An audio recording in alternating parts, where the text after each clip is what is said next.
Hello everyone, तो आ चुके हैं अपने लेक्चर नंबर 12 पे, जिसमें हम जानने वाले हैं AWS के बारे में और कुछ चीज़ें क्लाउड के बारे में, राइट। तो चलते सबसे पहले मैं कुछ चीज़ें आपको बता दूँ। क्लाउड प्रैक्टिशनर जो हमारा होगा वो 100% कवर होगा। AWS सॉल्यूशन आर्किटेक्ट एसोसिएट, ये भी हमारा 100% कवर होगा। और ये जो है AWS सॉल्यूशन आर्किटेक्ट प्रोफेशनल, ये हमारा 60% कवर होगा। 60% ये हमारा कवर हो गया और 100% ये जो मेन चीज़ है हम इसको ही लेके चलने वाले, ये हमारे एग्जाम के लिए होगा। ये पूरा कॉन्सेप्ट हम पढ़ने वाले AWS सॉल्यूशन आर्किटेक्ट एसोसिएट के लेके, ये AWS सॉल्यूशन आर्किटेक्ट एसोसिएट को लेके हम पूरा पढ़ने वाले, जिसमें हमारा एग्जाम क्लियर होगा। AWS solution architect associate exam की बहुत ज़्यादा वैल्यू है एंट्री लेवल के लिए, ठीक है। एज एन इंटर्न चाहिए आपको, इसके लिए भी, एज ए जॉब वाले हो तब भी, राइट। तो ये हमारी चीज़ें होगी AWS solution architect associate. But इसमें मैं आपको क्लाउड प्रैक्टिशनर कवर कर दूंगा। जो क्लाउड प्रैक्टिशनर जो हमारा होगा वो हमारा बेसिक है। जब हमारा बेसिक कवर होगा तभी हम ये करेंगे, ठीक है। बेसिक जब हमारा होगा तभी हम एडवांस लेवल पे जाएंगे, फिर इससे थोड़ा एडवांस लेवल पे जाएंगे। जैसे कि वीडियो में ये नहीं आएगा, हमारा 60% ही कवर होगा, बट ये हमारा मेन है।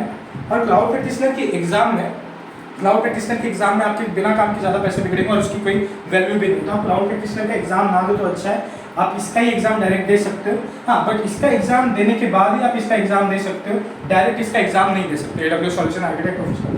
अब हमारे पास सबसे कितने क्लाउड है? 3 क्लाउड है हमारे पास में। कौन से? Amazon वेब सर्विसेज, जिसको हम AWS बोलते हैं, फिर माइक्रोसॉफ्ट एज्योर और एक हमारा GCP, ठीक है। तो जो सबसे नंबर 1 है, जो मार्केट में 80% शेयर कर रहा है, वो Amazon वेब सर्विस है। फिर 60% हमारा माइक्रोसॉफ्ट एज्योर है, जो सेकंड नंबर पे आता है, राइट। Microsoft azure. और तीसरा हमारा GCP है। GCP का फुल फॉर्म होता है गूगल क्लाउड प्लेटफॉर्म, ये हमारा GCP है। हालांकि GCP Amazon से पहले आ चुका था गूगल ऐप इंजन के नाम से, बट है ना, उन लोगों ने कुछ गलतियां कर दी कि उन्होंने अपडेट नहीं की बहुत सारी चीज़ें GCP में, तो GCP आगे नहीं बढ़ पाया। फिर Amazon आया, Amazon ने पूरा मार्केट कवर कर लिया एज एन क्लाउड, ठीक है। फिर उसके बाद माइक्रोसॉफ्ट एज्योर आया।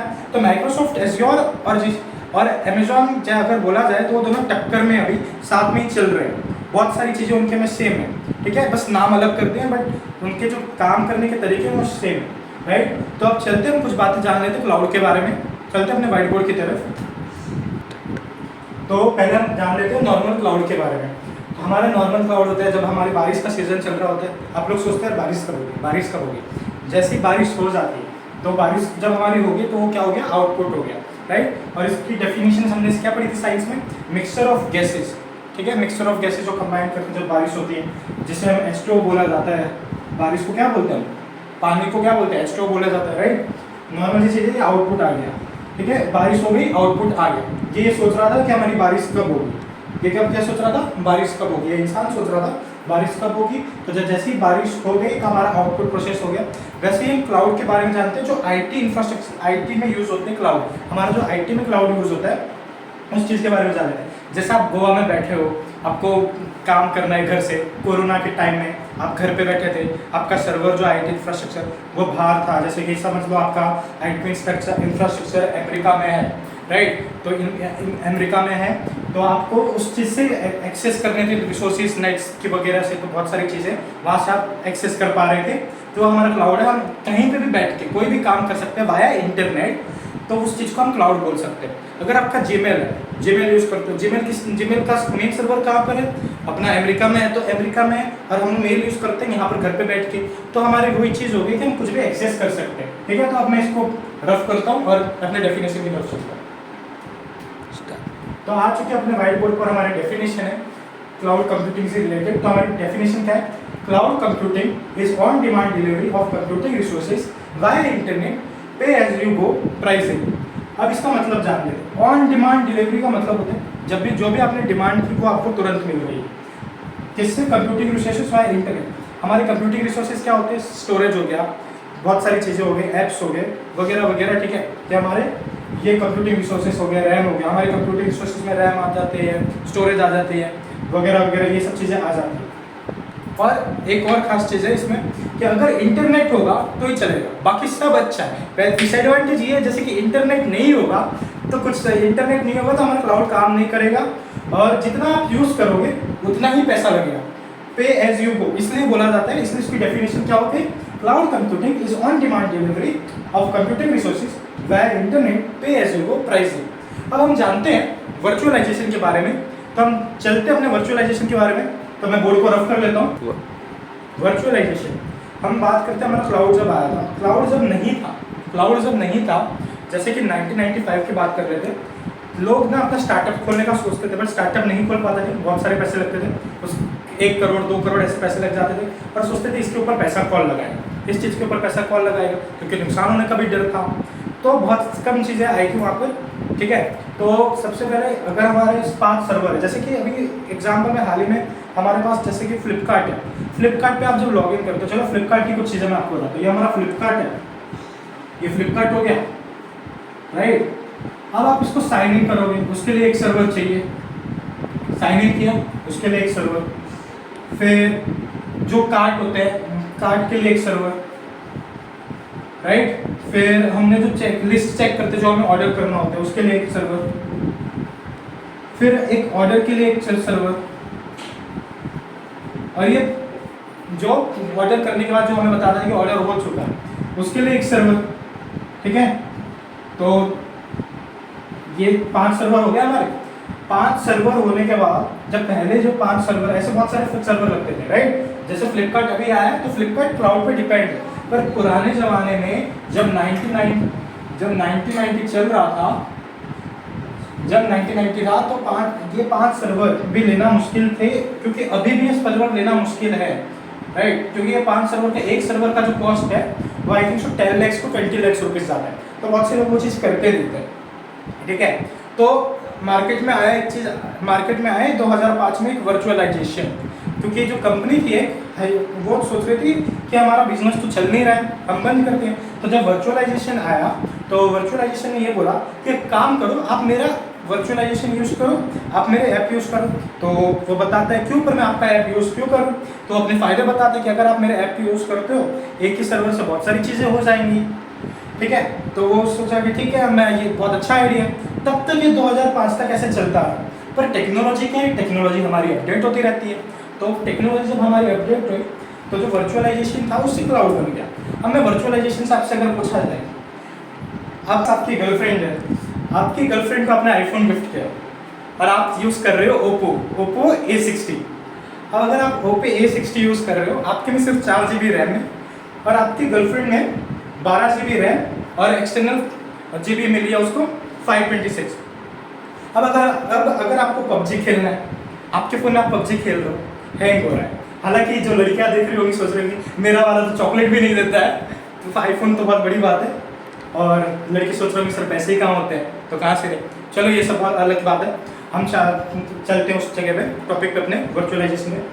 तो कहाँ थे हम कि अगर हम सोच रहे होते हैं कि जो लड़के हैं वो सोचते हैं कि पबजी खेलनी है, पबजी खेलते हैं, पबजी डाउनलोड करते हैं, अगर 4 GB में मैं पबजी डाउनलोड करता हूँ तो आपकी गेम हैंग हो रही होती है।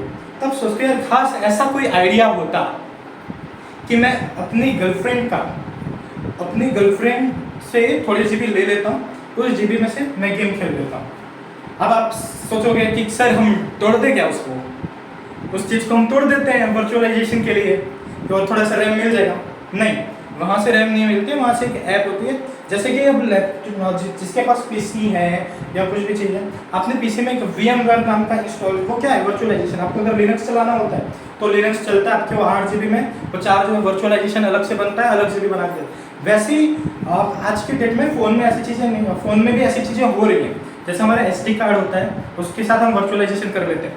जैसे कि अब अगर आप SD कार्ड डालते हो, हम आपके फ़ोन में जो SD कार्ड का स्लॉट होता है, जो SD कार्ड आप डालते हो उसके बाद आपको यह पूछा जाता है कि इसको कंबाइन करना है। अगर आप कंबाइन करते हो तो सारी चीज़ एक साथ हो जाती हैं, वो है वैसे एक्सटर्नल GB आपका बढ़ जाता है।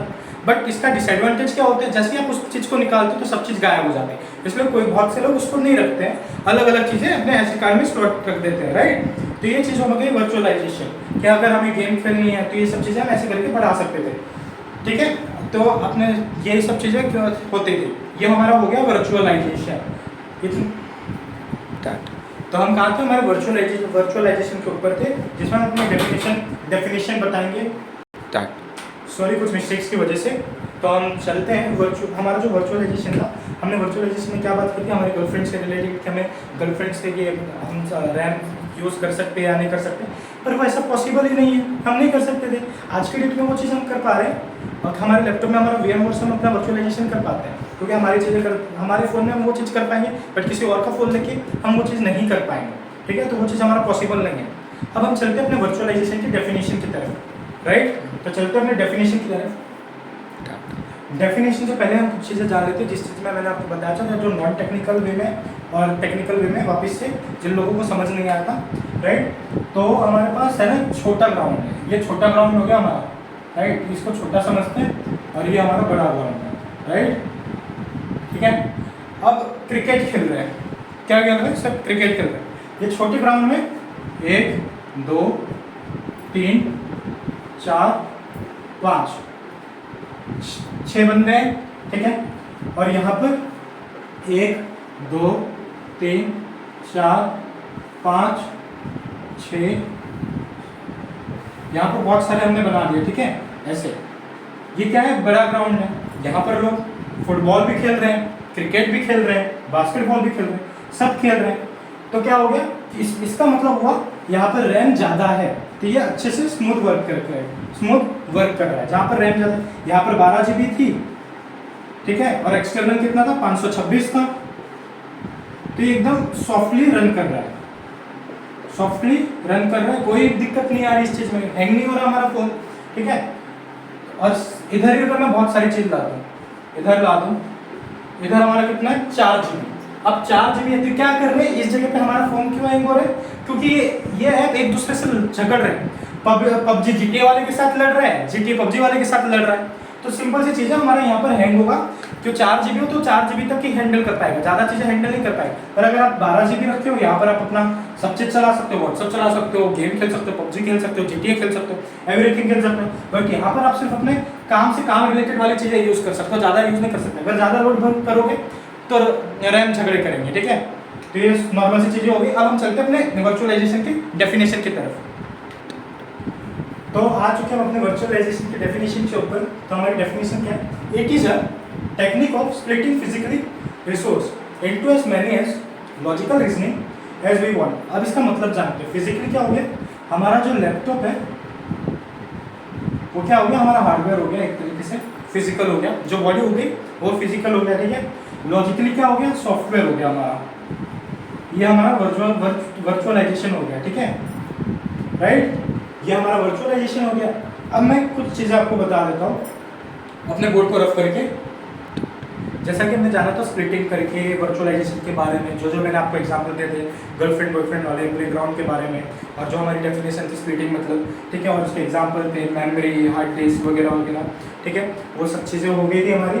तो इसमें क्या होता है, जैसे कि आपने बहुत से लोग हैं ना अपने विंडोज़ में लिनक्स यूज़ करते हैं। किस तरह से लिनक्स यूज़ करते हैं, और क्या आप चाहते थे अपने ऑरेकल वर्चुअल बॉक्स डाउनलोड करते थे, उसमें से पूरा लिनक्स का सेटअप बनाते थे, या मैकबुक करना हो तो मैकबुक के लिए जाते थे, ऐसे अपना करते थे। वो सब चीज़ें वर्चुअलाइजेशन हुई। जैसे कि आपके 8 GB थी, वो बढ़ गई 4 GB में, राइट। क्योंकि जब आप बनाते हो तो आपने चेक किया होगा कि उसमें 4 GB ऐसे पूछा जाता है कि कितने GB पे रखे, तो आप डिज़ाइन करो। अच्छा ठीक है, आप 4 GB ले लो, 4 GB मैं विंडोज़ यूज़ करूँगा, 4 GB मैं लिनक्स यूज़ करूँगा।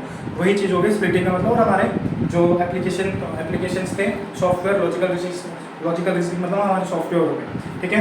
अब चलते अपने बोर्ड की तरफ और कुछ चीज़ें जान लेते हैं। सबसे पहले हम क्या बनाएंगे अपना, ये हमारा फिजिकल हो गया, तो पहले हम लैपटॉप ले लेते हैं।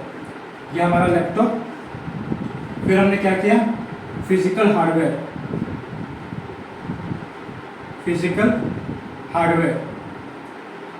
फिर क्या किया, हमारा ऑपरेटिंग सिस्टम, जिसको मैं शॉर्ट में क्या लिखा हूँ, OS, ऑपरेटिंग सिस्टम OS होता है, ठीक है। और हमारा एप्लीकेशन, अब एप्लीकेशन, ठीक है। ये सब चीज़ें हमने जान ली, ठीक है। हमारा लैपटॉप हो गया, लैपटॉप हमारा क्या है, फिजिकल हार्डवेयर है। फिजिकल हार्डवेयर हमारा OS कौन से होते हैं, एक विंडोज़ होता है, लिनक्स होता है, मैकबुक होता है, वो OS हो गए। अब आपने अपने मैकबुक पे या अपने विंडोज़ पे कोई भी चीज़ डाउनलोड की है, मतलब आपको अगर दूसरा OS डाउनलोड करना है, अगर आप विंडोज़ पे आपको लिनक्स डाउनलोड करना है, आप कैसे डाउनलोड कर सकते हो, डायरेक्ट अपना वो करके, मतलब VMBox करोगे। VMBox करने के बाद डाउनलोड किया, उसमें कुछ सेटअप्स किए, आपका ये एप्लीकेशन रेडी हो जाता है और आपका लिनक्स रेडी हो गया, ठीक है। ये आपने अपना लिनक्स बना लिया। एक चीज़ और, कि हमारा वर्चुअलाइजेशन खत्म हो गया, बट मैं आपको एक चीज़ बताना चाहूँगा कि AWS करने से पहले हमें कुछ चीज़ें आनी चाहिए, जैसे कि हमें नेटवर्किंग के बारे में नेटवर्किंग के बारे में पता होना चाहिए, जैसा कि मैंने अपने डेवऑप्स वाले प्लेलिस्ट में पढ़ाया हुआ है आपको। नेटवर्किंग के बारे में पता होना चाहिए, लिनक्स के बारे में पता होना चाहिए, ये मेन चीज़ थी। मैंने एडवांस में थोड़ा आपको भी बता दिया था कि आपको थोड़ा क्लाउड पे काम करने में मज़ा आए। पर अब जो हम पढ़ने वाले हैं EC2 इंस्टेंस ऑफिस से पढ़ने वाले हैं, बहुत सारी चीज़ें करने वाले हैं, ठीक है। तो आज के वीडियो में इतना ही कॉन्सेप्ट था जो हमारा वर्चुअलाइजेशन था और क्लाउड कंप्यूटिंग के बारे में जो था वो खत्म हो चुका है। फिर मिलते हैं दूसरे वीडियो में, तब तक के लिए कीप लर्निंग कीप एक्सप्लोरिंग।